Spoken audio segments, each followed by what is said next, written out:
আইনকে বুড়ো আঙুল দেখিয়ে বেআইনিভাবে বিক্রি হচ্ছে পুরসভার জমি। বিষয়টি নাকি জানত না পুরসভা। ঘটনার জেরে রাজপুর সোনারপুর পুরসভার বিরুদ্ধে অভিযোগ দায়ের হয় বারুইপুর মহকুমা শাসকের দফতরে। পুরসভার এক্সিকিউটিভ ইঞ্জিনিয়ারের বক্তব্য, তার কাছে কোনো অভিযোগ এলে আগে খতিয়ে দেখবে, তারপর আইন অনুযায়ী ব্যবস্থা নেওয়া হবে। অবৈধভাবে পুরসভার যে জমি, সেই জমি দখলের অভিযোগ দায়ের রাজপুর সোনারপুর পুরসভার বিরুদ্ধে এবং এক্সিকিউটিভ ইঞ্জিনিয়ারের যে বক্তব্য, তার কাছে কোনো অভিযোগ এলে আগে খতিয়ে দেখবে, তারপর আইন অনুযায়ী পদক্ষেপ নেওয়া হবে। সুখদেব দে প্রতিনিধি রয়েছেন ফোন লাইনে। সুখদেব, কি জানা যাচ্ছে এ বিষয়ে? রাজপুর সোনারপুর পুরসভার বিরুদ্ধে যে অভিযোগ ইতিমধ্যেই উঠে আসছে। একদমই ভাস্বতী, দেখো, আইনকে এক প্রকার বুড়ো আঙুল দেখিয়ে এই যে অবৈধ নির্মাণ সহ যে বসতি গড়ে উঠেছে, এটা বলাই যায়। তবে এই ঘটনায় রীতিমতো এলাকার বাসিন্দারা এক প্রকার ক্ষোভ দেখিয়েছেন যে যে এলাকায়, যে ময়লাপট্টি এলাকায় পড়ছে, সেটা হচ্ছে রাজপুর সোনারপুর পৌরসভার 15 নম্বর ওয়ার্ড এবং 18 নম্বর ওয়ার্ড। সেই ওয়ার্ড সংলগ্ন এলাকায় একটি ডাম্পিং স্টেশন আছে, যেটাকে ময়লা পট্টি বলে এলাকার মানুষ চেনে এবং জানে। সেই ময়লা পট্টিতে বিভিন্ন জায়গার যে ময়লা এনে সেখানে ফেলা হয়।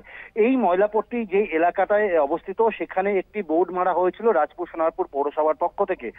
সেই পৌরসভার বোর্ড কে বা কারা তুলে দেয়, সেই বোর্ডে যেটা লেখা ছিল যে এলাকায়, এই ডাম্পিং স্টেশন এলাকায় কোনো রকম কোনো বসতি গড়ে ওঠা যাবে না। তারপর থেকেই এক জমি মাফিয়া সক্রিয় উঠেছিল।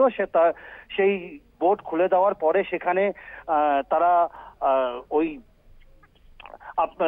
তোমার যেটা বলছি, রাজপুর সোনারপুর পৌরসভার যে এলাকা রয়েছে, সেই এলাকায় বিভিন্ন জায়গা তারা জমি বেচার কাজ করছে এবং সেখানে ঘনবসতি গড়ে তুলেছেন, যেটা রাজপুর সোনারপুর পৌরসভার পক্ষ থেকে জানানো হয়েছে। যে এক্সিকিউটিভ অফিসার আমাদের যেটা জানিয়েছেন যে এটা যদি কেউ করে থাকে আইনত ব্যবস্থা নেওয়া হবে। তবে এই ঘটনায় রীতিমতো বারুইপুর মহকুমা শাসকের কাছে লিখিত অভিযোগ জানানো হয়েছে। লিখিত অভিযোগ জানানোর পর মহকুমা শাসক বিষয়টি নিয়ে তদন্ত করবে বলে আশ্বাস দিয়েছেন। তবে এখন দেখার যে যেই জমি মাফিয়া সক্রিয় উঠেছিল, সেখানে দাঁড়িয়ে এখন এলাকার মানুষরা কতটা আশ্বস্ত হতে পারে সেই দিকে তাকিয়ে রয়েছে।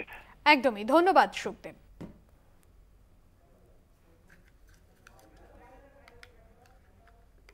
পৌরসভা আছে বেআইনি কাজে বাধা দেওয়ার জন্যে, পৌরসভা আছে বেআইনি কাজ যাতে না হয় সেটা দেখার জন্য।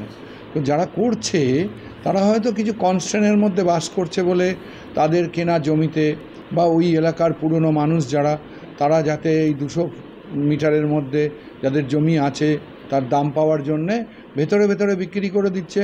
মানুষ মিউটেশন ছাড়া বাড়ি করে ফেলছে। কাজেই এইটা বেআইনি হচ্ছে, টোটালি বেআইনি হচ্ছে। এটা দেখার দায়িত্ব পৌরসভার।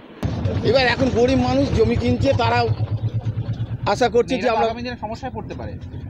আগামী দিনে সমস্যা পড়তে পারে, তাদেরকে তো আমি বলেই দিচ্ছি যে দেখো, এসব দায়িত্ব আমার নেই। জমি পরিষ্কার আছে, জমির যদি কোনো গণ্ডগোল থাকে আমি জমি বুঝে, আমার দায়িত্ব। জমিতে কোনো গণ্ডগোল নেই। এবারে পৌরসভা যদি কিছু একটা করে, যদি কিছু করে, সেটা পৌরসভার সঙ্গে ওরা যায় করবে। আমি তো বলেই বেচছি, আমি তো না বলে বেচছি না কাউকে।